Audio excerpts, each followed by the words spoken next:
Hello, I'm Dr. David DeRose. Welcome back to the Methuselah Factor, 30 Days to Better Health. It's day 18. We're talking about embracing a healthy environment. That's my challenge to you today. I remember it very well. Some years ago, we were living in the New York City area, and we were actually living by a busy roadway. If you're wondering what it was the Taconic Parkway. And although they didn't allow trucks on that road, there was a lot of car traffic, and we were actually quite close to it, so our house was fairly noisy. But it seemed like after just a short while, we were totally oblivious to that noise, at least at night. But research on this subject, noisy environment where we sleep, is a bit different than what most of us think. Whether we're living by a busy road or by a train track, or whether we're by a major airplane flyway, we might say, doesn't bother me anymore. I just sleep right through the night. Research tells us our brain is being aroused by those events. Our stress hormones are being ramped up, and our blood fluidity is worsening. You say, well, wait a minute. This is a 30-day program. I can't move where I live. I can't close down a freeway or tell the airport to stop flying over my home. I can't shut down the commuter railway that runs very close to my home. Here's the point. There are some long-term things we should be thinking about in terms of optimizing our blood fluidity, even as we're on a 30-day journey. I think of some of my friends of Native American background. I've talked with some, they said, you know what, we had a great job in an urban area, but we're moving back to the reservation. And for them, that might mean a quieter, more simple environment, not so much traffic, not so much busyness. Now, I know some tribal lands are in very heavily congested areas as well. But my point is simply this: the big picture involves some type of noise control. You say, well, I can't move. What can I do? One of the interesting strategies in the research is simply moving where your bedroom is. If you're sleeping in a room that is right close to that busy road running by you or the train tracks, move your bedroom to the other side of the house or the other side of the apartment. Actually, the stress hormone levels will be lower, and by measurement, your blood pressure will be lowered just by moving where your room is.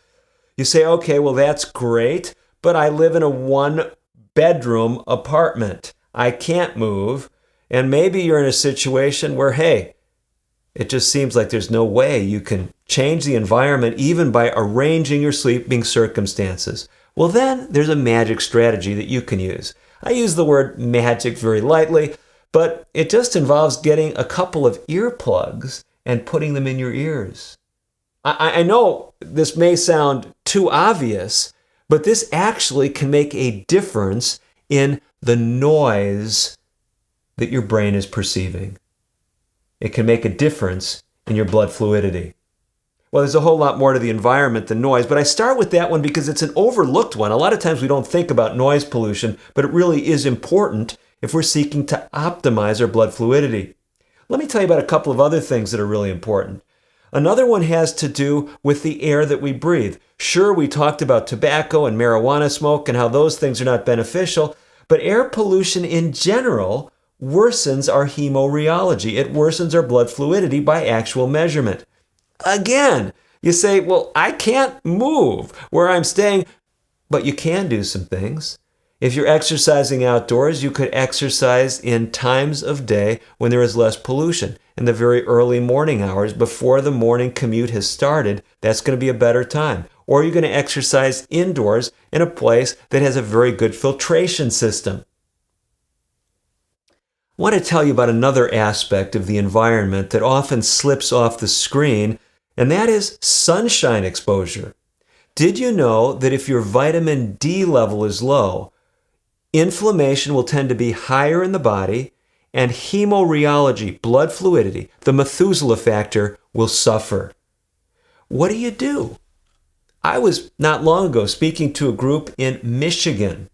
We were talking about vitamin D, and I was telling them, hey, At this latitude in the winter months, you cannot make vitamin D, even if it's a sunny day outside. So what option do they have? Take a vitamin D supplement. In my experience, a person usually needs to take in the range of 2,000 international units or more in order to keep their vitamin D levels up in the winter. You say, Dr. DeRose, that sounds like a lot. Can't I get toxic from vitamin D? In my review of the research literature, we're talking you got to get at least in the range of 10,000 international units a day before you're running a risk of toxicity. Now, I'm pretty conservative in the recommendations I give my patients, so generally I'm not comfortable if anyone's taking more than 5,000 international units a day if we're not measuring their levels or keeping careful tabs. Now, sure, if their level's really low, we'll give them more than that for a while, but my general rule of thumb is between 2,000 and 5,000 international units a day of vitamin D. Let me throw in one more bonus. If you want the best circulation and you're living in a cold climate, keep your extremities warm. If the extremities are overly cold, blood flow will suffer. Not just in the extremities, because cold causes something called a cold pressor reflex that raises blood pressure and really can challenge or stress your circulatory health. So those down vests, well, they may allow your arms to be more mobile, and if you're skiing, you may be able to be warm with just a vest, but really most of us need to cover our hands with gloves before we put even the vest on.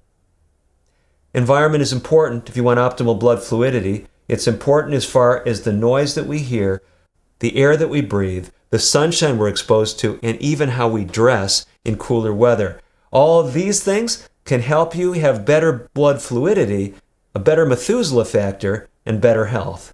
I'm Dr. David DeRose.